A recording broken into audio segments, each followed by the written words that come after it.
Perfect. We are live. We are live. We are live. It's gonna be on Facebook.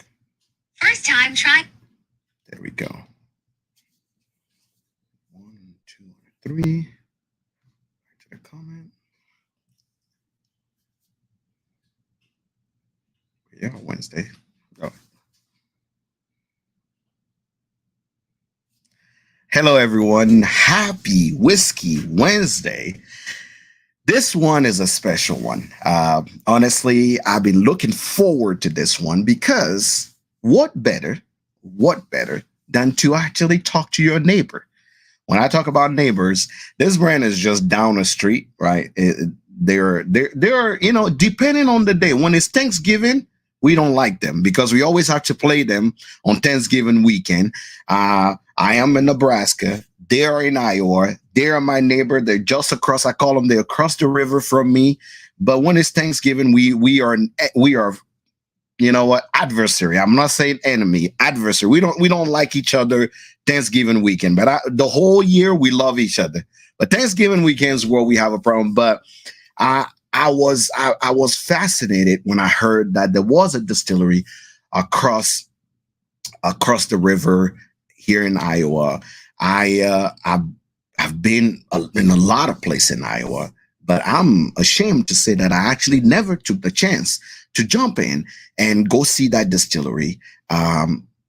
Cedar Ridge is just, what is it, like 2 hours, I think, almost from Des Moines. But I will ask now and I'll be corrected. I'm sure I'm wrong, but I would say 2 hours from Des Moines. They have a beautiful distillery that I've been producing a lot of good whiskey, and people around the world know about this. So if you're here, right, if you're here, you're on Facebook, you're on LinkedIn, or you're on YouTube, share this with your friends.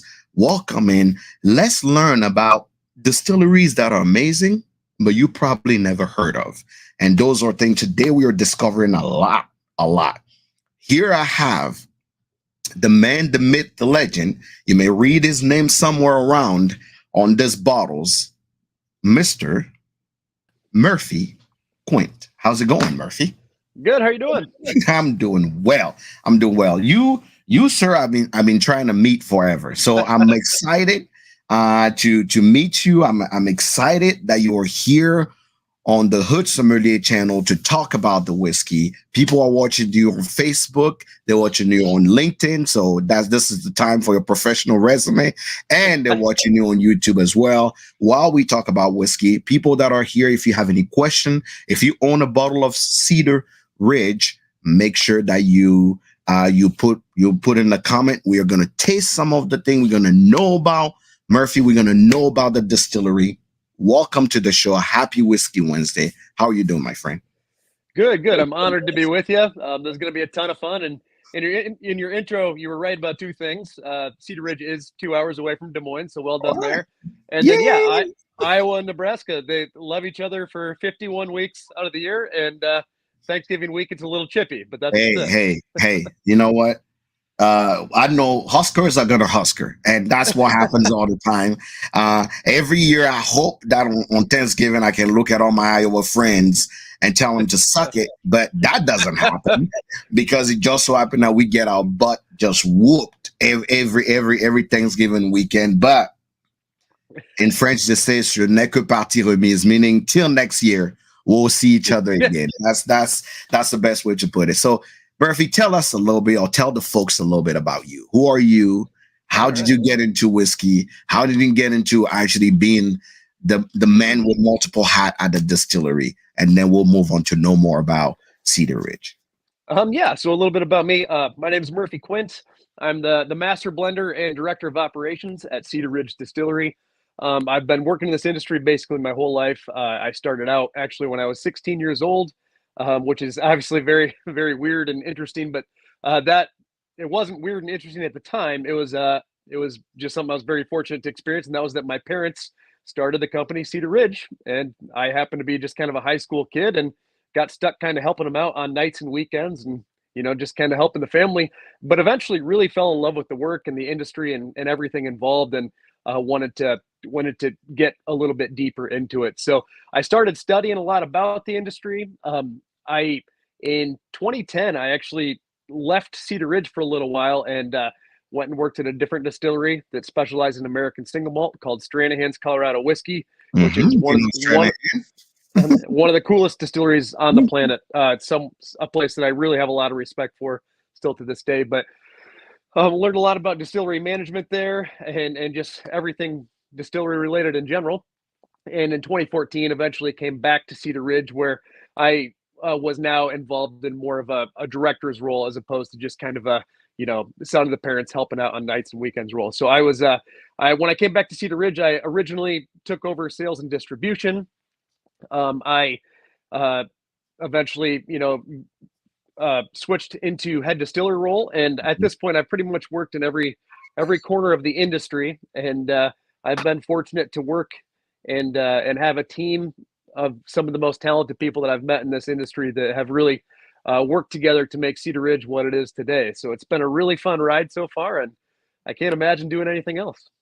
Hey, I am so happy to hear that, especially because I did not know it was family owned. So that's new information. It is, yeah. We're an independently owned business, which is becoming rarer and rarer these days. There's been a lot of consolidation, a lot of bigger fish eating smaller fish, things like that. We've been privately owned since the very beginning, and we plan to stay that way. And it's been a ton of fun. I mean, we're a family-owned business, but we do have over 50 employees at this point, and I kind of look at all of them. The whole crew is kind of a family thing at this point. We've all been together for so long, building this business together. It's been a lot of fun. I love hearing stories like that, because for me, it shows literally the type of personality that runs the show, and that's very important. Next question is, why distilling? Why distilling? So, you think that would actually be an easy question? It's actually fairly complicated. I know, right? So when Cedar Ridge opened up, excuse me, I'm a little under the weather, so I'm going to have some frogs in my throat here. But when Cedar Ridge originally opened up in 2005, which for craft whiskey, that's actually pretty ancient, believe it or not. Yeah. But in 2005, Cedar Ridge was actually more of a winery concept. It was, my parents wanted to start more of a lifestyle business, more of a retirement, something they could do their whole life, and it would never be working a day because they loved it so much. And it was all about wine.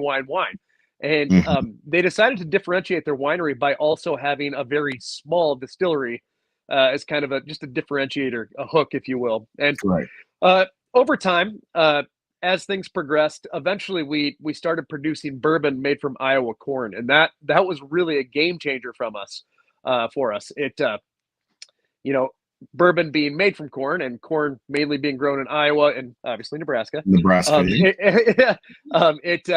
It really resonated with Iowans in particular, and Midwesterners today, but back then really just Iowans. And so that really took us to the next level, and it caused us to kind of transition from a winery that had a very small distillery to more of a large-scale distillery that has a smaller scale winery. We still today are both, and we always will be. I think that our wine side of the business has a lot to do with influencing our whiskey, and I'm sure we'll get into that tonight. But that's really how we ended up in the distilling game in general. Is we started out in wine, but we eventually discovered bourbon production, and that went really well, and we really enjoyed it, and we hit it hard ever since. Perfect. So you are obviously in Cedar Ridge, Iowa. yeah, you got it. Just in the corner side, is your wine production still going? Do you guys still selling wine at the distillery? Absolutely.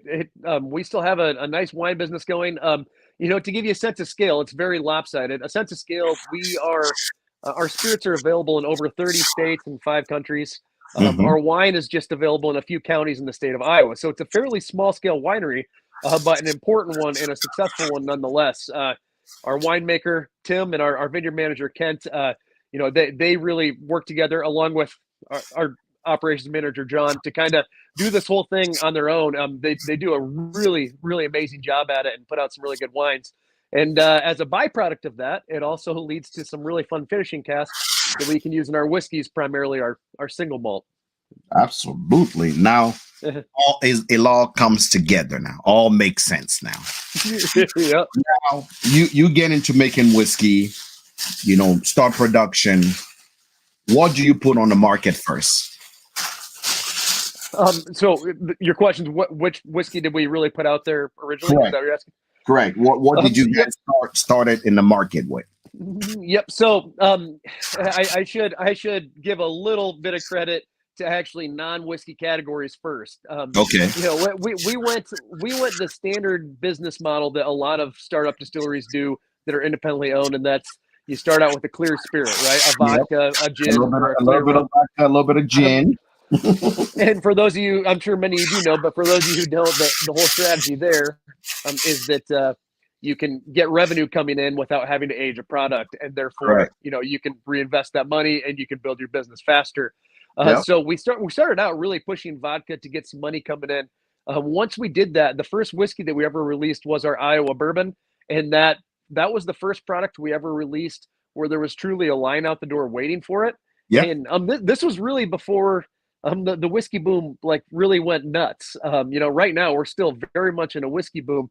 This was back in 2009 when that was just, in some states like Colorado that had kind of started, but in Iowa that was just not heard of yet. And so to get a line out the door for that product was crazy. And it really opened our eyes to what was possible, to what our consumers wanted from us, and really what we wanted to do ourselves anyway. And so, we put out that bourbon and we really never walked away from it. Put out the bourbon. And now, how many products do you guys have currently? How many SKUs do you currently have? Too many. Wines and spirits combined, probably about 40. You got to keep in mind that 20 of those are in stock year round. The other 20 are seasonals, limited editions, things like that, which we'll talk about a little bit tonight too. But yeah, we produce a lot of things, and there's a couple reasons for it. One of them is that we're craft producers that like to lose focus and be passionate about a number of things. And so we kind of like to dabble in a little bit of everything rather than just mass produce one or two things. Which is fair. For me, is a sign of creativity, is a sign of showing that you are willing to keep evolving and doing what you need to do to kind of keep up with the market. So exactly. You at this point, I want to walk through the things that you are proud of, because I'm assuming what I was saying are things that you are very proud of to show off on the market. But I see you in the spirit of coming up with things that are pretty much out of the ordinary. I see here you have a small batch, which is barrel proof. I love it. The tagline here is "The truth is barrel proof." So you can see on the corner. We love barrel proof on this channel. So I see that. I love. It tells me the authenticity of what you're putting out there, and I think maybe that's where we starting to actually really get what you're putting on the market. You have a double barrel. So when I saw these expressions, I'm like, okay, wait a minute. You guys really are producing things that people don't know come from Iowa, right? You hear double barrel is the big names in the industry that are doing this double barrel business. And to add salt to injury, you come out and say, hey, my name is Quint, and I have something essentially to show you. So here's the Quint Essential, which is an American single malt. I believe you guys were also featured in last month American Whiskey Magazine as one of the American single malt that are to be watch out for in the industry. Yep, there were a couple. Go ahead. There were a couple write-ups recently, but the big one was the Whiskey Advocate. Yeah, we were featured on the cover, which was an amazing honor. Yep. And you proceed to say, yep, I'm gonna do this, but I'm gonna release something special as well. I'm gonna try to see if I can finish it to show the people that we have a little bit of diversity in what we do. So I cannot wait to dive into this. I want to pour something and let you tell me about these releases and how they came about. What was the intention that you had? There is a lot of I'm a detail person. There's a lot of things I've realized. There's so many details you put on your bottle that makes me really want to ask you more questions about the type of person you are. I feel like looking at somebody's whiskey tells you a little bit about their personality. You did say non-chill filtered. A lot of people don't put that on their whiskey. Yep. That's one. Two, you literally at the top say authentic by nature, which is also an interesting touch that you add to it. So tell me about the small batch. Yeah, so this is our barrel proof bourbon, and it's something that we actually released in, I think, February this year for the first time. It's something that we wanted to do for a very long time, and I'm glad that we finally got around to it. So let me get a little backstory going.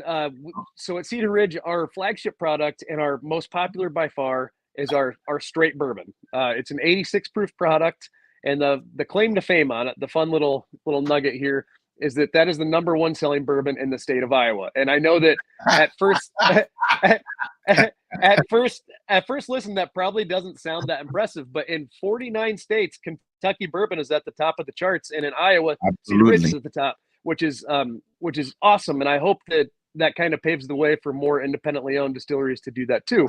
Correct. So anyway, we've had this 86 proof bourbon really since 2009. I have it somewhere around here. I have it. I love it. That 86 proof bourbon. I have it somewhere around here. Well, I'm glad to hear it. And so, yeah, that was really what got us going. However, the industry, as you know, has really shifted a lot. Consumer palates has shifted. So many people have gotten into whiskey over the last 5 years that things have changed quickly. For instance, higher proof bourbon became everything about 2 years ago, like that, maybe even 1 year ago. That just became very important. And so we wanted to showcase our product at a higher proof and maximum flavor, uncut for the most part. And that's what this is. So this is, as you can see, char number 3. It's 116 proof. The mash bill on it is 76% corn, 14 rye, 12% malted barley. And like I said, the whole goal here is to show how well our product stands up at barrel proof. So one other note I want to mention, this is a standard practice in bourbon, but I don't know if many people know this. When you come out with a standard product that's going to have a set proof and you want it to be the highest proof that you can achieve, you have to pick a proof. We went with 116, a proof that you can hit every single time, and still have it be as high as possible. So our exit proof is going to be anywhere from about 118 to 122. So the highest number I felt comfortable picking for a barrel proof was 116, just because if we pulled some barrels that had a lower proof than that, we wouldn't be able to use them, and that'd be a problem. So that's why we picked 116 proof. It was the highest that I knew we could consistently achieve. So that's our barrel proof offering. And the last thing I'll say before I let you get into it is that one thing that we've always really believed, and we've had many people tell us, is that our bourbon at barrel proof, it still is very approachable. It's not overly aggressive. It's not, it's not kind of a kick in the mouth. It's still very pleasant, enjoyable. And I hope that's what you pick up on it here. So, I am currently trying, for all the people that are curious, start looking on your on it. This is a beautiful. I love how this bottle is. So this is a blend of 3 and 4 year whiskey. 72% corn. It is sweet on the nose. I love the nose. The nose remind me of a what do you call it? Cream of corn. Yeah. Cream of corn, that sweetness that you get on the cream of corn, nice corny, but it's immediately remind me of cookie. It's like those Christmas cookies that you get, gingerbread cookie. That's exactly what I'm getting. That sweetness from a gingerbread. I'm assuming that comes from the malt. Beautiful, a little bit of apple skin, like that, that nice brightness from apples. Yep. Okay. All right. Got a little go too. All right. This is moment of truth here. That's why I didn't open it. I said I'm gonna wait for Murphy. He gets to see me try it right in front of him. So if I love it, I love it.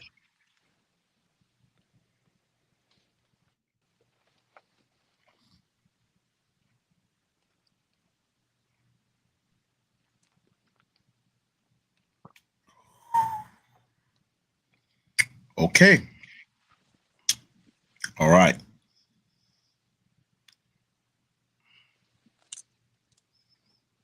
Iowa water.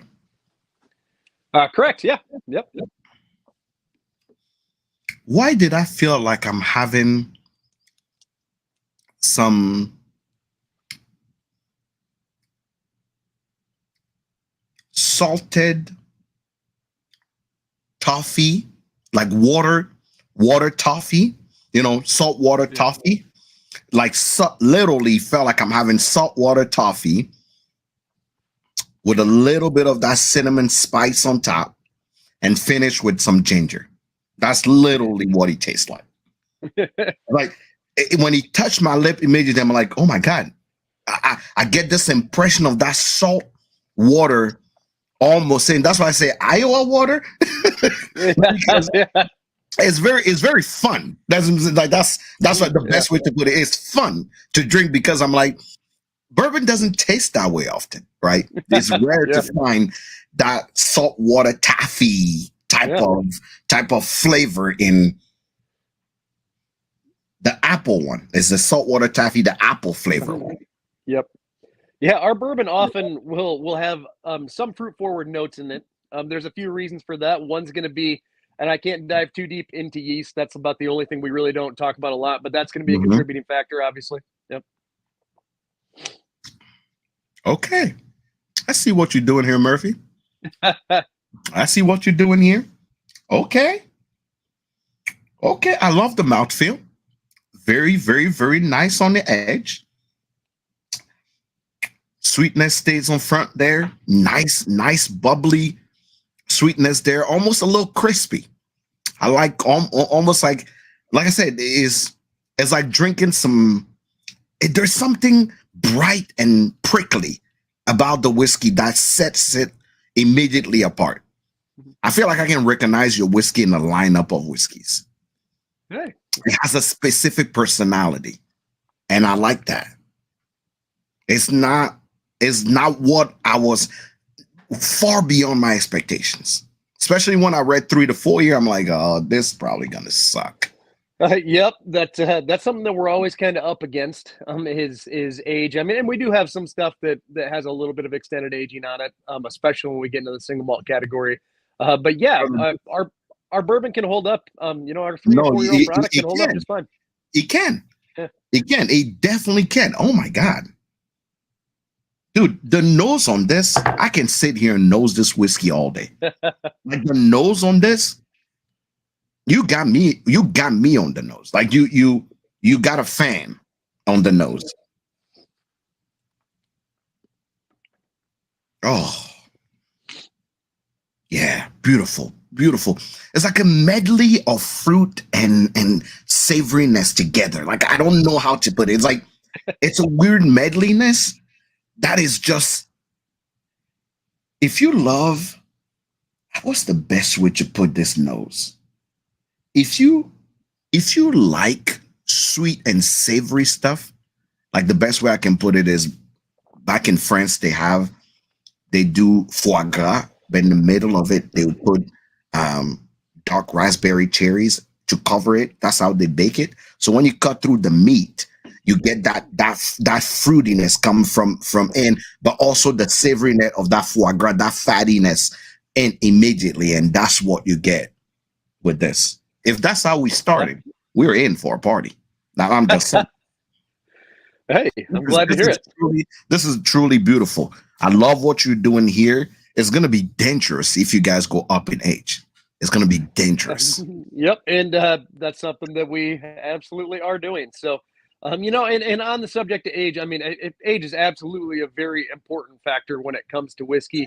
But I always say that there are many important factors when it comes to Oh whiskey. no, no, no. This whiskey's ready, Murphy. You don't even have to explain. Because one of my favorite people in the whiskey industry is Bokerno, and Fred said something one time. We were in a rick house, and he said marketing and the people outside will always tell us, hey, your bourbon has to be this age and this one. And he said, I do just like Daddy said before. You will know when the whiskey is ready. And when the whiskey is ready, it is ready. If it's 2 years old or 20 years old, when the whiskey is ready, it will be ready. This whiskey is ready. So age is not a factor here at all. Beautiful nose is solid. For me, it just age is gonna give it probably some body. But as far as taste goes, this is perfect on the money. It doesn't drink like 116. I'll probably give it a 105. Yep. At the most. Sometime even for some spicy whiskey, I'll probably give it a 50% ABV. But for 116, you nailed it. You literally nailed this on the head. So you ain't even got. I'm not even gonna give you the opportunity to justify age because it's irrelevant here. The whiskey is ready, and I know you knew that before you pulled it in. Well, I appreciate the kind words, and I like that. I like that quote a lot. I couldn't agree more that you'll know when the whiskey's ready, regardless of age. The people tasting it will know when it's ready. I've had barrels. Some of our older barrels on the property are still sitting because they're, I've had ones that are amazing, but I've had ones that aren't good. And so you just kind of go with something else, whether it's the same age or not. So age is one of many important factors, but the whiskey being ready, you'll know when it's ready. Absolutely. Let's talk about this double barrel. What happened here? What did you do, Murphy? All right. So the double barrel is actually one of my favorite projects that we've done. And this kind of came about through popular demand. We had a few people. I always got to give credit to my buddy Evan, who was hammering on me to put out a double barrel for years. We had a number of people tell us to do this, and I was always really hesitant to try it. The reason being, at Cedar Ridge, we're kind of known for a very approachable flavor profile. Like you just said, that the 116 proof does not drink like it's 116. It's more like 100. When we do 120 proof releases, they drink more like they're 105. That's just how it's always been. And so I was nervous that if I gave a whiskey 2 American oak char number 3 treatments, that it was just going to come off balanced, over oaked, over charred. Correct. And so I kind of stayed away from it. But finally, I was just too intrigued, and I went ahead and did it. And I couldn't have been happier with how it turned out. Out of the bourbons that we release, this one probably has the biggest following. People love our annual release of the double barrel, which it just came out for 2023, by the way. Is it distillery? Is it distillery only? It is not. It's distributed throughout the state of Iowa, and there are some cases that'll make their way throughout the Midwest. Cedar Ridge's footprint is really in the Midwest. That's where we've tried to put most of our resources. Don't get me wrong, we're expanding outside of that as well. But over the last 3 or 4 years, we've really made a priority to push in Illinois, Nebraska, Minnesota, Missouri, states like that. And Wisconsin is one that we're really going hard in as well. So the double barrel will be in those places. But anyway, a couple cool things about this is that the mash bill is actually the exact same in this one as the bourbon that we had prior. And you'll see how different it is in flavor profile. And the proof is a little lower. The proof is a little bit lower, that's for sure. And you can see just by looking at the color of it that it's had those 2 fresh char treatments. Oh yeah, it's very clear. You get much darker. Even if you put them side to side, you get a little bit of darkness on this side than the other one. Yep. Yeah. Sure. Let me see here. Yes. Yeah, it's hard to figure that out. You can clearly tell this one is darker than this one. Yep. But yeah, I really, I'm curious about this double oak. Are we talking about the same age as well? Yeah, the double oak is a little bit older. It's usually a minimum of 4. I don't know. I don't think that's stated on there. Dude, I get pretty. I'm sorry to interrupt. What are you guys doing to this nose? Like, how do you get this? No, seriously, like there gotta be something you're doing different. Like, there's no way a whiskey that is this. If I did not know that you made, you know, Jeff, and you made this whiskey, I would say, oh, 7-year MGP. That's all I would Yeah. say. That would Hey, be my immediate guess. that's a heck of a compliment. That 7-year MGP is a great product. We do a number of things different though that are going to contribute to that. One, I think one thing that I've always got to mention is that we've got an incredible team of distillers, led by our distillery manager John Rupp. He's a really talented person. So we've got a really talented team producing it. But a couple things that we do differently. One is the way that we age our product, which I'll dive in a little deeper to in a second.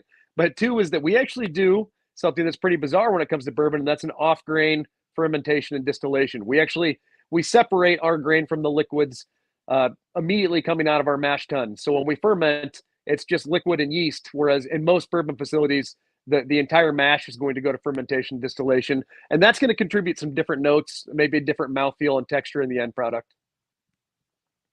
I'm telling you, this nose, I don't know how you guys don't pride themselves on the most beautiful smelling whiskey in the business. Maybe you nose it all the time, so you don't care. You know, you have to nose it all the time. But I'm telling you, like, it gives me goosebumps. Like that's how the nose is. Oh my God. Give me a second here. If you live in Nebraska, Iowa, Minnesota, South Dakota, Kansas, Missouri, and you do not own a bottle of Cedar Ridge, shame on you. Shame on you. You can quote me on that. Shame on you. I'm shame on me. And I'm the whiskey educator. I'm known everywhere in the world. And in my backyard, you know what? I know what I'm doing for 2024. We'll talk about this at the end, the plans that we have for Cedar Ridge. But I think I need my own Cedar Ridge bottle. The note on this is the word I can only use here is stupid. That's how good it is. Good stupid. Yeah, good stupid.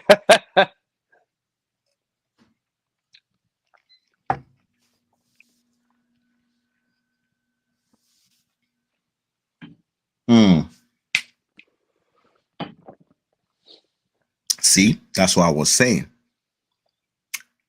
That little bit of age and those 2 barrels, yep, gave it body.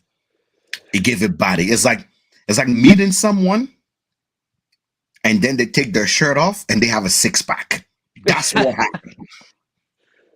You like the barrel proof is like, oh yeah, this guy looked buff. Then they take their shirt off. Oh my God, he got a 6-pack. That's this. It's the double barrel. It has body. It has spice. It has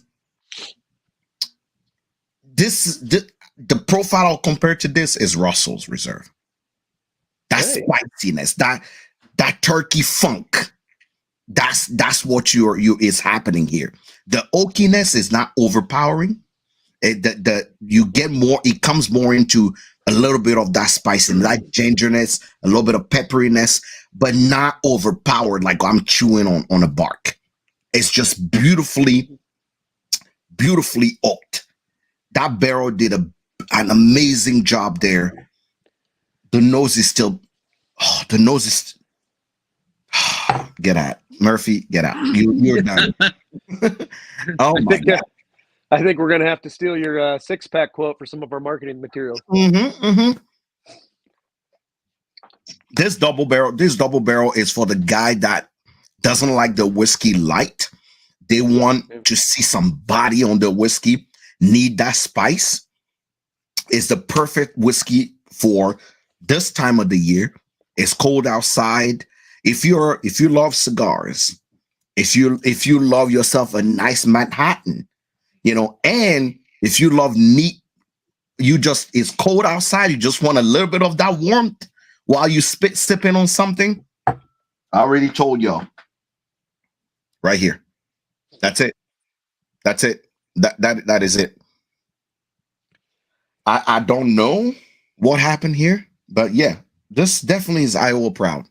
And This should be in 2023. If you want to buy a bottle, grab yourself one of these. You will not regret it. You will not. I appreciate you taking the leap of faith and going on and doing that double barrel. That's money right there. That's Hey, money. thank you so much. I really appreciate that. Like I said, that's become probably our most popular special release bourbon, our annual release double barrel, and we just came out with our 2023 release of it, so it's available, it's out there, and ready to be. I'm gonna put it here right now. I'm gonna put your website here. Do you have a way for people to find where they can buy?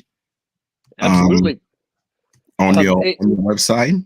Yep, it can even be ordered from the website. So cedarridgedistillery.com. Yep, I'm looking it up right now, and I'll be putting in a comment here so people can actually know where to pick it up. Because if you live in the Midwest and you don't own this bottle, shame on you. I'm as honest as I can be right now. Shame on you. This is the pride of the Midwest. You guys are making the Midwest proud with this release. And you know what? If you're just around here and you're watching this, put in a comment if you own a bottle of Cedar Ridge. I want to know how many people do. And so we can actually right there. So we are gonna keep it scrolling underneath. So the folks that want to actually pick it up as we are speaking can actually have it. We'll keep it scrolling so people can actually have it. And if you own a bottle, Bart, you need to pick it up. You do need to pick it up. I am telling you right now. I'm so. You know what? I think people are trying to keep you a secret, Murphy, because there is no way no one is hyping up this whiskey and telling people, hey, go pick one up. I think people that know the whiskey just buy themselves 2 or 3 bottles and they just keep it because they don't want to share it with the folks because it's just going to be gone. Yeah. Maybe that's it. I'm a conspiracy theorist, and that's the conspiracy theory I came up with. People are keeping Cedar Ridge a secret.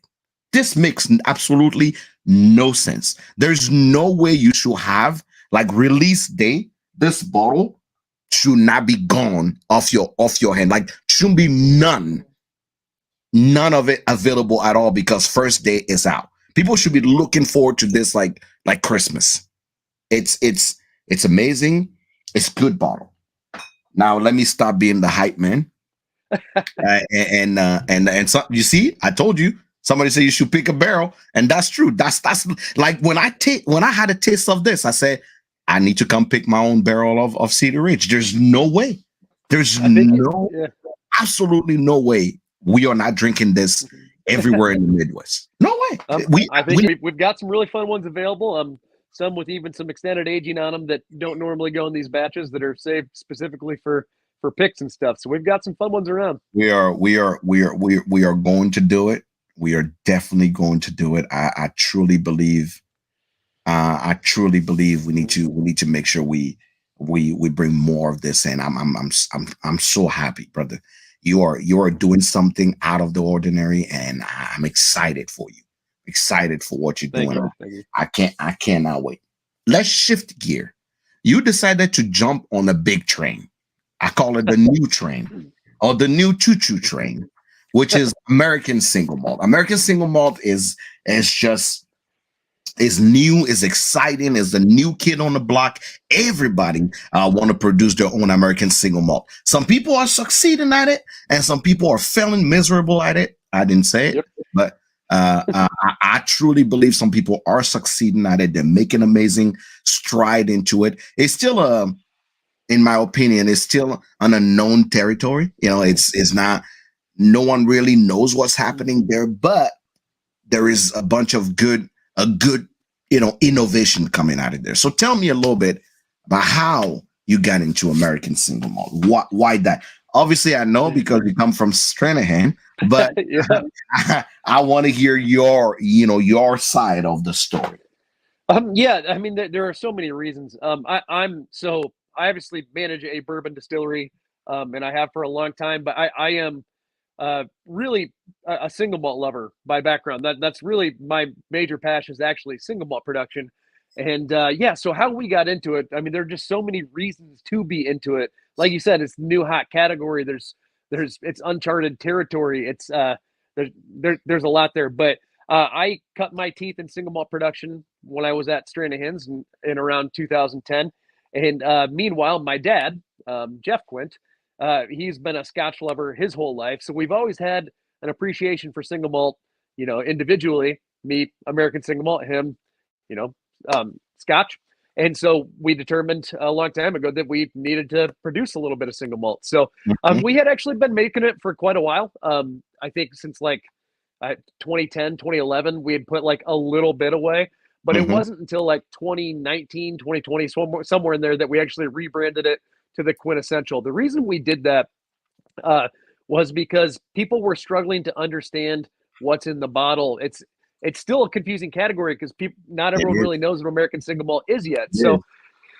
what we did is instead of dressing it up like our normal bourbons, Mhm. like this, with the traditional American style, which is big bold letters for your brand name, we wanted to do something a little bit, yeah, you got it there, a little bit more elegant looking, smaller type, a little bit flowier, a little bit more description, something that almost looks more like a traditional single malt. That way, someone walking through the aisle and sees it, they're just going to naturally know what it is. So that's why we did that. But um, the last thing I'll mention on why we wanted to get in single malt in general is um, this one's more of a personal one for me, and that's the opportunity, the opportunity to be able to shape and develop a new category of whiskey that I think will be around for hundreds or even 1,000 years is such an incredible opportunity. I think it's I think it's cool that one day my great great grandchildren might drink American single malt whiskey, Mhm. and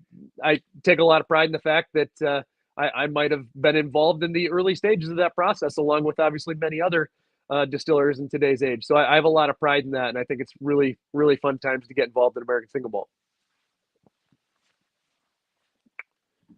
Quintessential. Tell me a little bit about what you guys are Uh, doing. Is it 100% malted barley?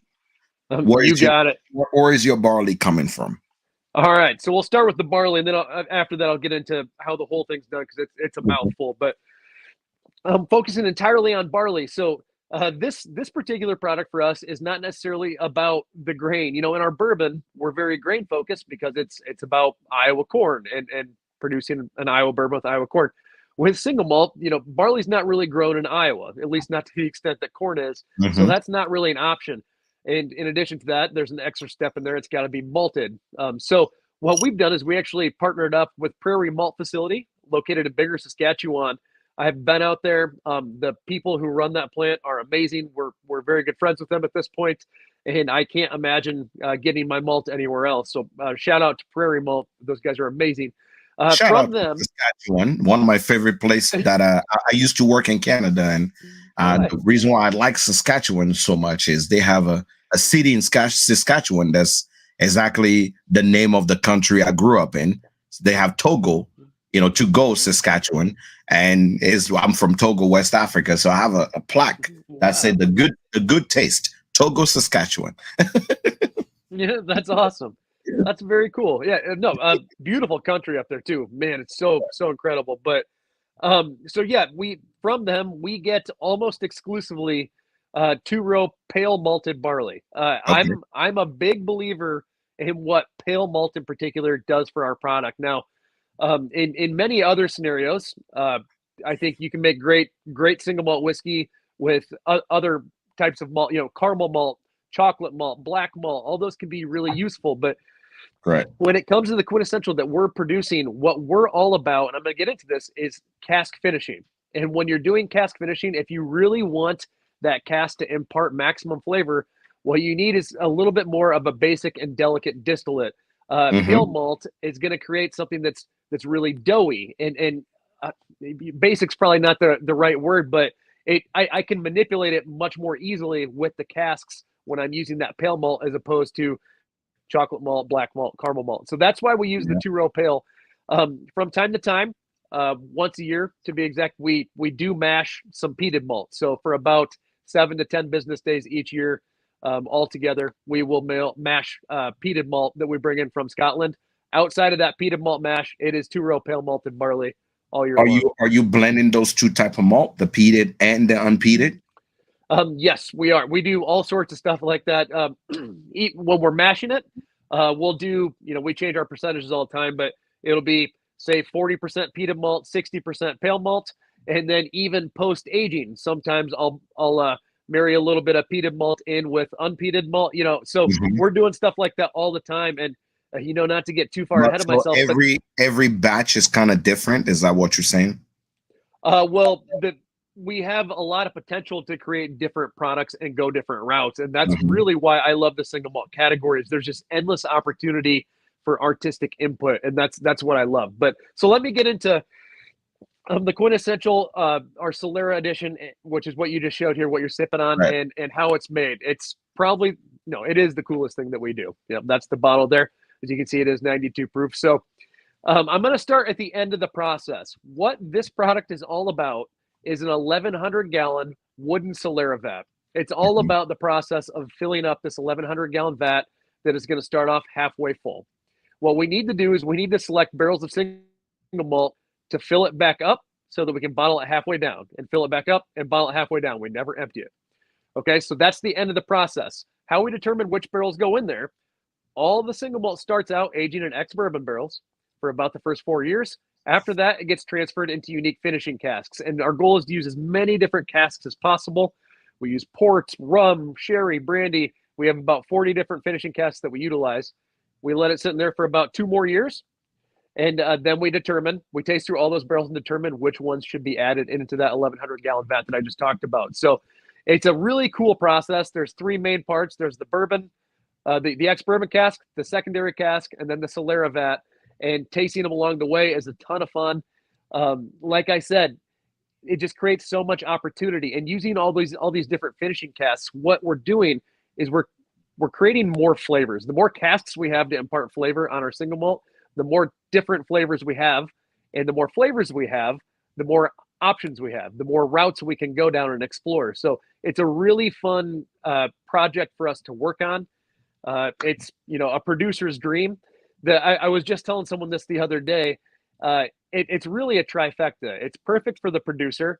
It's perfect for the consumer because it's a really neat process. And it's also perfect for marketing because there's so much content that you can build around all those cask finishes and stuff. So it really covers every element that you need in order to have a successful product. And that's why I'm glad that we were able to add this to our portfolio.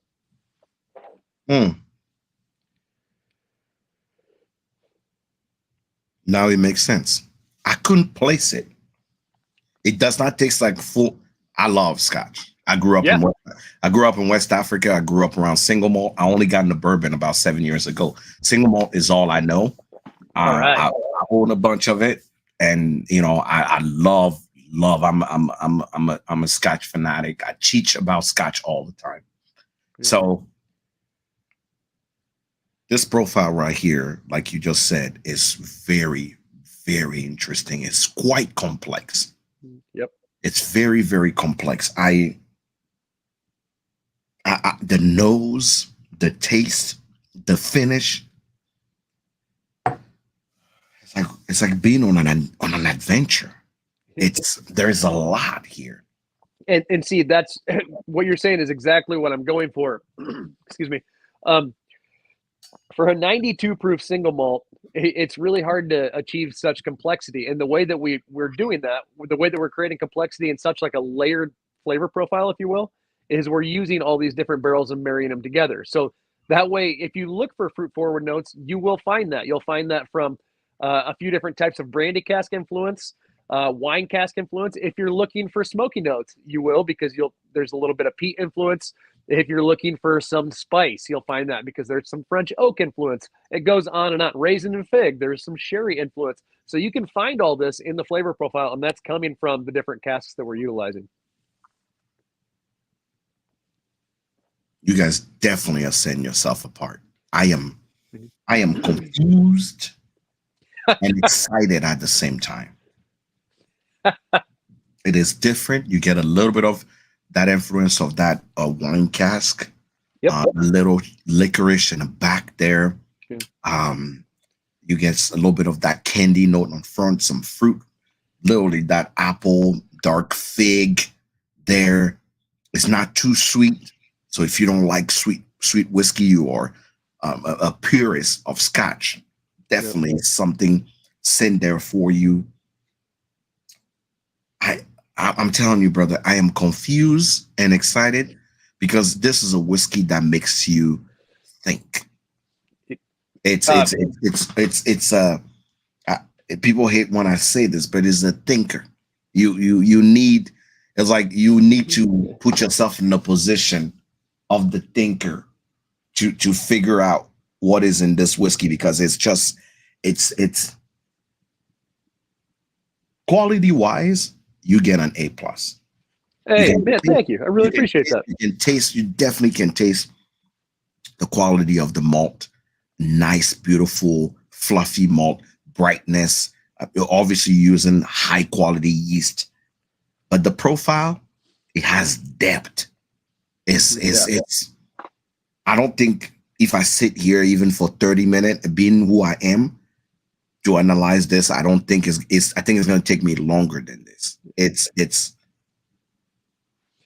That is the weird child in class. That's the kid. That's the weird child in class. This is nothing like every American single malt I've tried, because one of the things that is happening in single malt, beside Virginia Distillery, that is doing it the way Scotland is doing it, this single malt right here, it's oh my God, it's as close to Scotch as I can have it. But my fear when I was looking at that was more like, oh, Iowa heat, right? We live in the Midwest. There's no way it's gonna go through Iowa heat and not become a little more darker and be too influenced by it. But as you explained the vatting system, somebody asked what we're drinking. Cedar Ridge American Single Malt. That's what we having. We have Cedar Ridge on. Cedar Ridge is the distillery that we have on. Murphy Quint here is the director of operation, and he is gracious enough to bring us in. But brother, I'm loving this. You guys are doing something so weird, so different, so out of that for the person that is looking for that, if you're a Scotch lover, you cannot hate this. Yeah. And that's what we're definitely going for. An American single malt that is closer to the Scotch side for sure.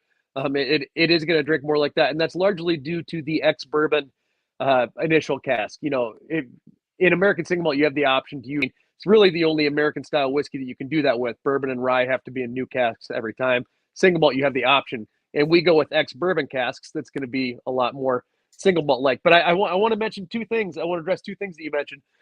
Excuse me. One, I love Virginia Distillery Company. They're fantastic. So I completely agree with you there. And then two, this one, it's funny that you mentioned it because I also call this one a thinker. As a matter of fact, I tell people that whenever I sit down like to write something, I like to sit down and write from time to time. I usually sip on this because it kind of gets my wheels spinning a little bit. It's just a thinker. It kind of sparks some creativity because it's so complex. I'm telling you, you see people already jumping in and asking, is this anywhere near New York or New Jersey? Yes, it is actually. We recently came out there. As a matter of fact, I was out there about 6 weeks ago to do a launch. So we are distributed out there through OPG, RNDC, and that area. And we're pretty new to it, so it's going to be spotty starting out, but you'll see it, especially the one that we just had, the quintessential. We're pushing it hard in those areas. So Alpha, there you go. Your question has been answered. Go on their website. It is right on the scrolling down there. Just check it out and see places that they're available for you to either be shipped out to you or for you to find to support your local thing. I know we have a lot of local places here in Omaha that actually carry this thing, but I'm telling you, brother, you the best way to put this is you're doing something so different that the industry need to pay attention. They need to pay attention. The vatting system is perfect. It works. Those barrel choices are you making good decision there. So it's creating obviously nice, authentic flavor.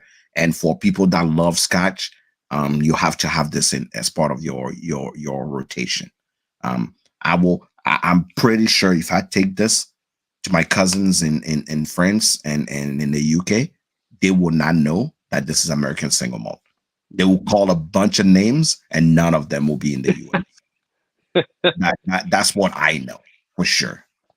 So I'm glad you're doing this. Thank But you. creativity seems to be something you guys are doing at Cedar Ridge. You do not rest on your laurels. You always are pushing for something different. The whiskey I heard of before even I received this whiskey at home, everyone is talking about this whiskey. Everyone, everyone on Beyonce's internet is talking about this whiskey. Tell me Yeah, what happened here. What did you do? And why is it that everyone want to put their like little on Instagram right now? I got yeah, 3 messages after posting that we are meeting tonight. I got 3 messages, and every single one of them ask, "How is it?" yeah. So this one really went crazy on the internet last week. Yeah, on Instagram, like everyone went nuts over this, which was really cool. That's always really good because that gets the word out there and is obviously very helpful for business. So that was really exciting to see. What this one is, it is our quintessential special release. I know you just held it up. I'll show it to. It's hard to figure out which way to hold things. Yeah, that's perfect. So this one is, as you can see, is called Portside, and Yes. so let me back up a second here. We talked about our quintessential single malt program and how we're putting single malt away in all these different finishing casks, and then we marry them together in a giant Solera vat.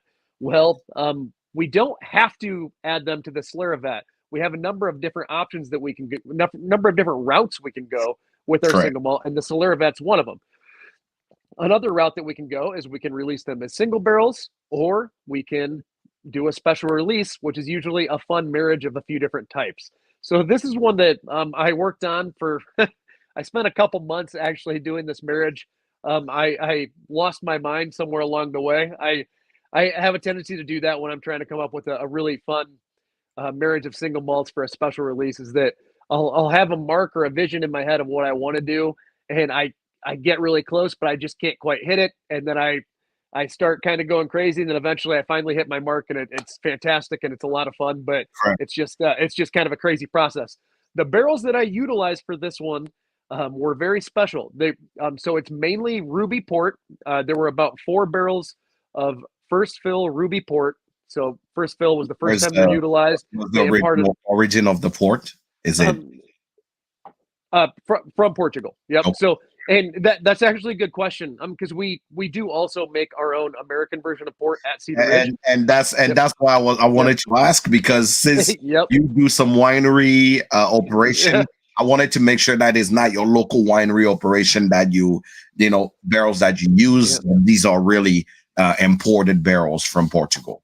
Yep. No, I really appreciate you asking that. No, these ones were actually Ruby port casks from Portugal, and so that's really the main show is those casks. However, I also added one sweet Amontillado sherry butt to the marriage. So Okay. that's going to add some nice like raisin and fig to it. And then lastly, I added just one standard cask of virgin French oak. So this French oak had not been used for anything else. It was originally intended to actually be used in wine production, but I snagged it and filled it with single malt instead. So that's what it is. So it's virgin French oak, first fill sweet Amontillado, and first fill Ruby port all together to create our portside special release. And it, like I said, it You has have been it, and you have it favorite so far. at the natural cast strength, 117.2, 58.6% ABV. Yep. The nose has kept its authenticity. I'm loving that. I'm still keeping that nose of the whiskey on. Those casks are beautiful, bringing forward that that wine cask bring all those what I call like the dark peach marmalade, fig on the nose. It's really more of peach marmalade and fig. Nice, nice citrus coming through there. It really takes me on a fruit salad. Fruit, and I know only someone, if you grew up in the country, more French country, fruit salad have mango, it has apple, it has that, and then on top of that they'll pour some concentrated milk on top of that to give that altogether. As a kid, I lose my mind. Like when you say fruit salad, I'm like, big time. So you get all those fruits in. Sometimes you do some blackberries and some, all those things in, and it remind me of this beautiful fruit salad. Like it's a little tropical too. There's a little something tropical about it. Oh, 117, just like at the cast strength, the way I like it. Yep. Cheers, brother. Hey, cheers.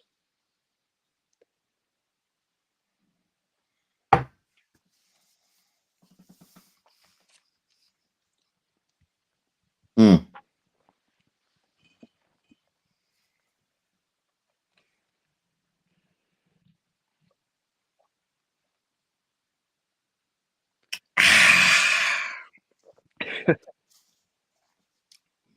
Before I say anything about this whiskey, here's the question though. Who is in charge of picking those barrels or blending them? Is it you? Is it a team? What is it? Who is it?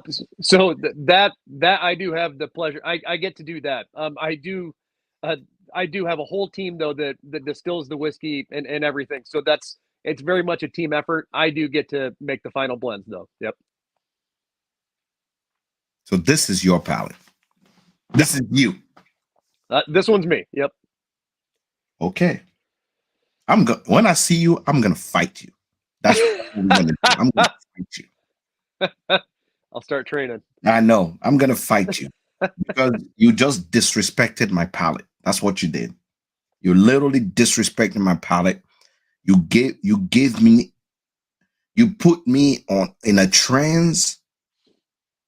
I cannot. I need to scrape my tongue because those flavor are like sinking. Like the back of my tonsils right now are like it's like I just had a root beer. That's what happened. I just had a root beer. It's sweet. It's crispy. It's delicious. It's just I can't compute, but it's yep. I'm on site. I see you. I'm gonna fight you. That's it.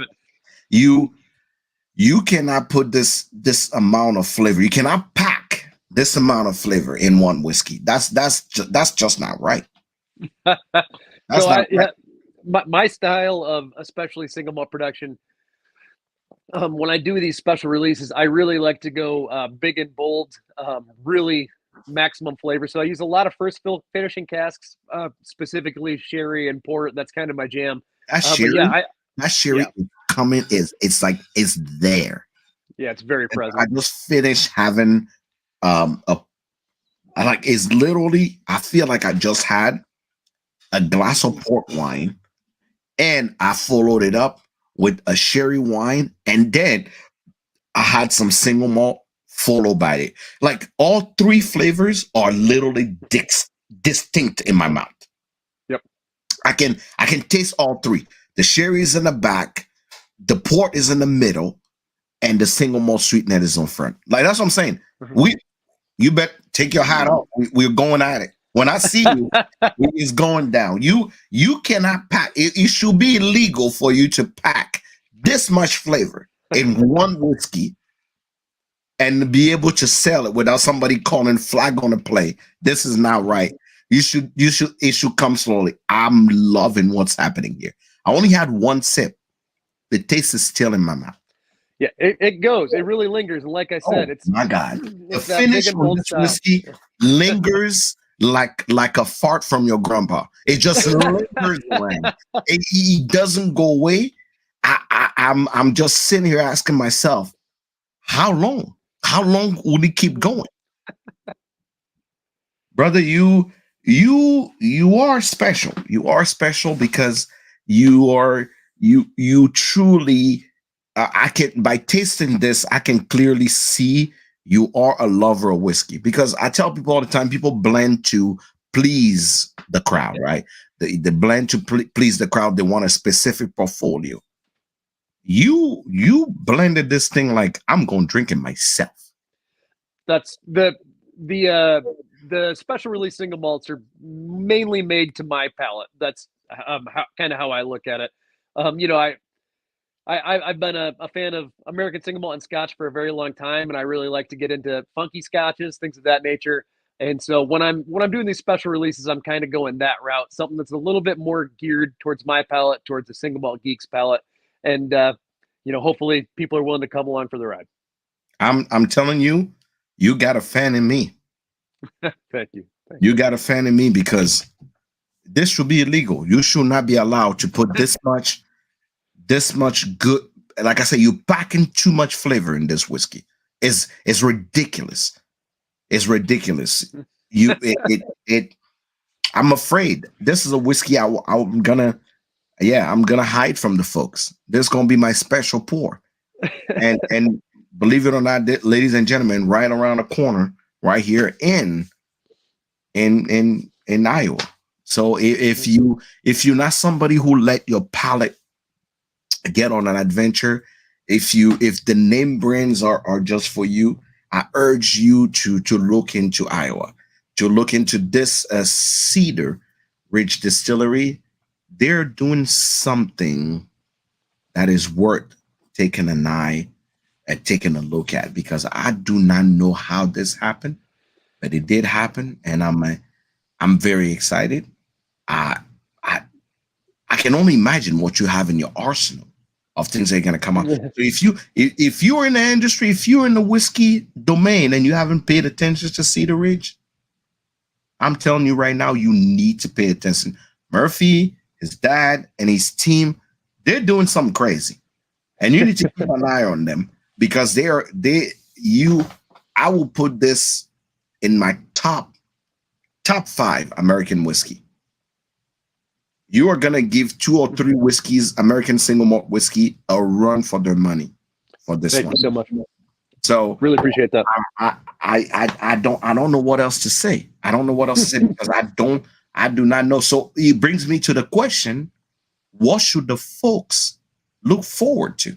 What are you working on? If this is what you're putting up just for the end of the year, what should we expect in 2024? I think you can expect, excuse me. I think you can expect a lot more stuff like this. And I mean, you know, one thing that I kind of try to keep in mind is I try not to get too scripted out, too planned out. The minute that I get a little bit too mass produced, or that Cedar Ridge gets a little too mass produced and we get a little too predictable, we kind of lose our authenticity and our appeal. And I don't want to get, you know, too down that road. So I always try to keep things open-ended and to the point where I myself don't always know exactly what we're going to do. What I can tell you is that we're going to continue to be very creative and push the envelope and try to maximize, like you're saying on this particular release, how much flavor can we get in a whiskey? How different can we make it while it's still balanced, while it's still quality? You know, how out there can we be, and can we pave some new paths? Can we set some new trends? So that's what we're trying to do. And while we're at it, we want to bring people to Iowa, and we want to bring people to the Midwest. That's something that I'm always kind of harping on. I'm telling you, Murphy, for all of you guys here, we are working on something right now. I will make the official announcement once it's possible.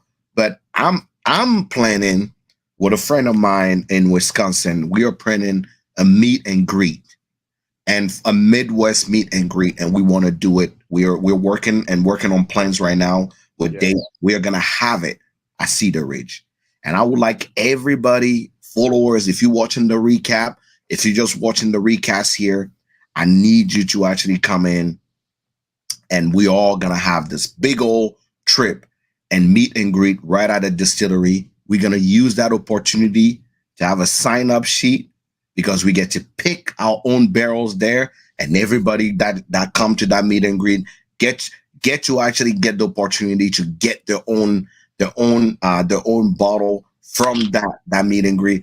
So you guys can see what in the heck is happening in Iowa. I know it doesn't sound like Iowa is the place for a vacation or a weekend plan, but I promise you, whiskey will make you change your mind when it comes to this.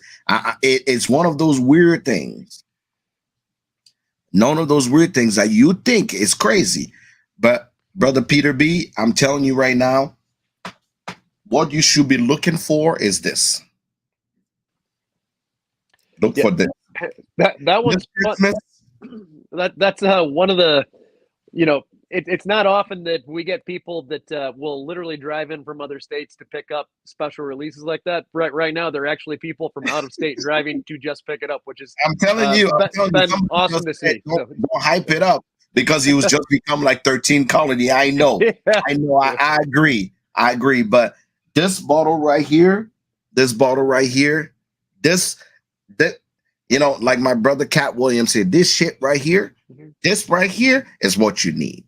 I'm so glad that you decided to be bold. I'm so glad you decided to actually not follow the statu quo. You're weird. You're different. You decide to actually be the guy in the back of the room that said, I'm just not gonna follow what everybody's doing. I'm so excited for that. I don't know how many times, like the excitement inside of me for what you're doing right now, bar none. I don't give up. Don't stop doing whatever it is that you're doing, because I truly believe it's gonna make a damn difference in. Last question I have for you is, most people will always ask MSRP, what's the price point of what you're producing? So I'm actually gonna help you with that, because I know what it looks like on the website already, because I've had it pulled up for a while. Yep. I will tell you right now, Cedar Ridge is probably the most affordable whiskey in the industry. And I say this honestly. Is the most affordable whiskey in the industry. So if you don't have it in your bar, I'm sorry. You making a fool out of yourself. Shame on you. For the first one we've tasted, which is the Cedar Ridge Barrel Proof.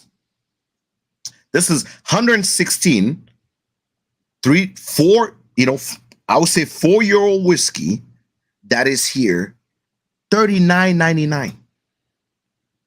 Tell me this is not the best thing you ever. $39.99. And I would tell you this. Let's be very honest.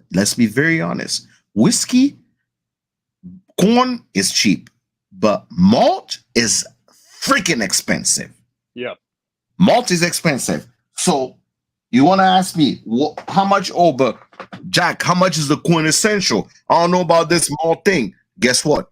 $59.99. $59.99. So these are the two things. But now, are you ready? This expression right here that you have right here, 99. I'll pay more than $100 for this. It's $99. It's cask strength, single malt. I bought a lot of scotch in my life, and anything cask strength have never been under $100. To put in perspective for you, I'm a fan of Octomore. Yep. And when Octomore comes out once a year, it is $300. So $99 for this deliciousness. If your friend, your coworker, or anybody dabble in single malt, don't even get it out of the way. They like port wine, or they like themselves some port whiskey or port anything. Yeah, you should buy them this. They will thank you for this. That's my sales pitch for y'all. 99. That's what you got it at. That's the MSRP.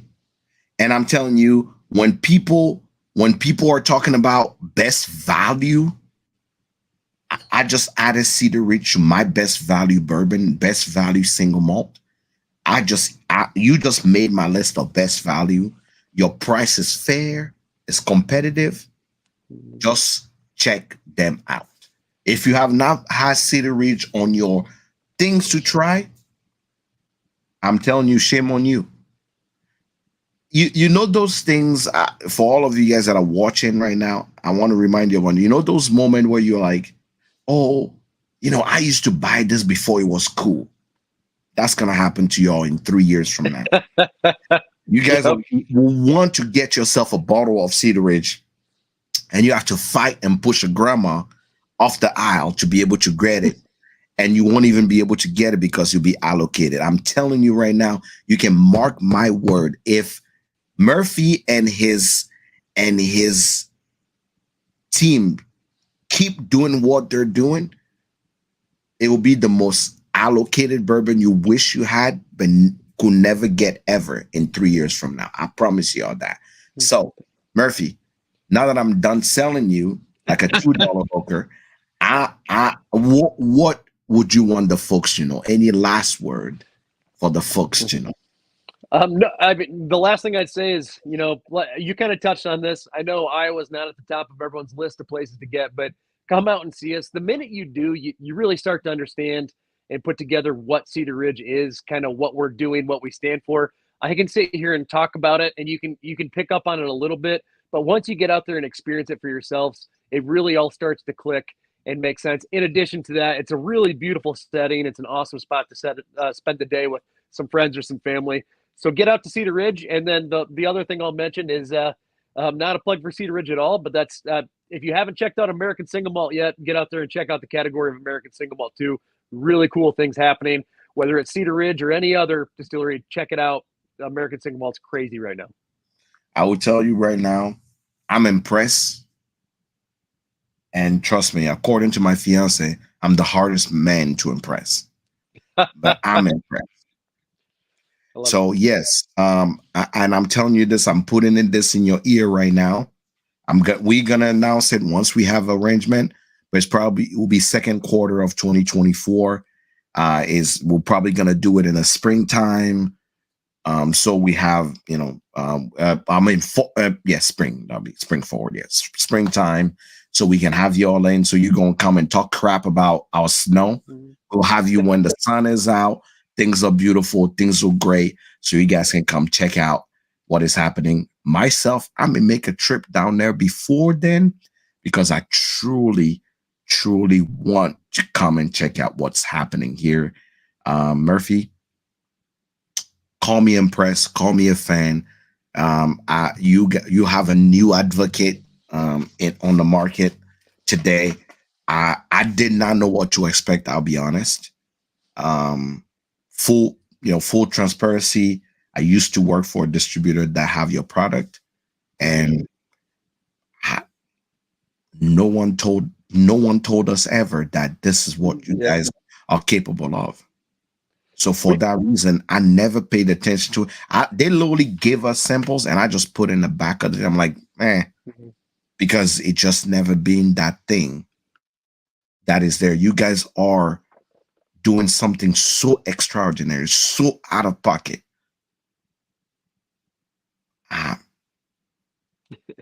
All this, you deserve every single successful moment you get. You got a new advocate in me. Anywhere I will go, I will be talking about Cedar Ridge, and I'm taking this bottle with me. Even I will be in Dallas next week. I need to be in Indianapolis in 3 weeks. I'm literally sending an email tomorrow. I'm taking me to Indianapolis. I'm doing a private tasting for a corporate event. Yeah, I'm taking this with me. Yeah, they need to know about this. This is too good for people not to know about this.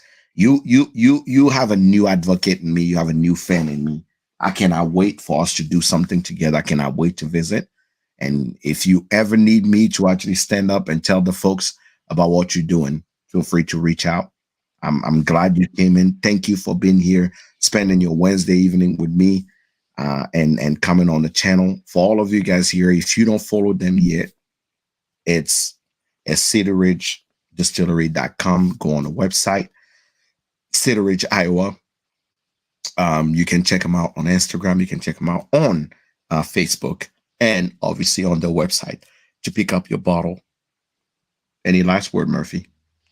No, just this was so much fun. I really enjoyed this. I hope to do it again soon, and I really look forward to you and your crew coming out, and I'll show you guys around. We'll have a great time. Absolutely. I'm looking forward to what you bring out next. I'm looking forward to anything that you're putting out next. I cannot wait to see what that brain of yours in. But like I promise you, when I see you, we are fighting, because you shocked me with the flavors that you put out.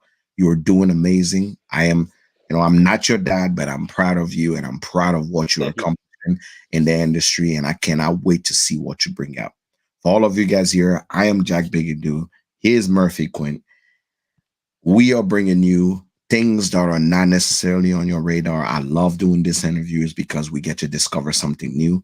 And like I say, if you have any question for the distillery or for him, make sure you reach me out on Instagram, on Facebook, or on YouTube, and I'll be more than happy to have some answers for you. Murphy, thank you so much for being here. Thank you so much for spending the time with me, and for all of you guys here.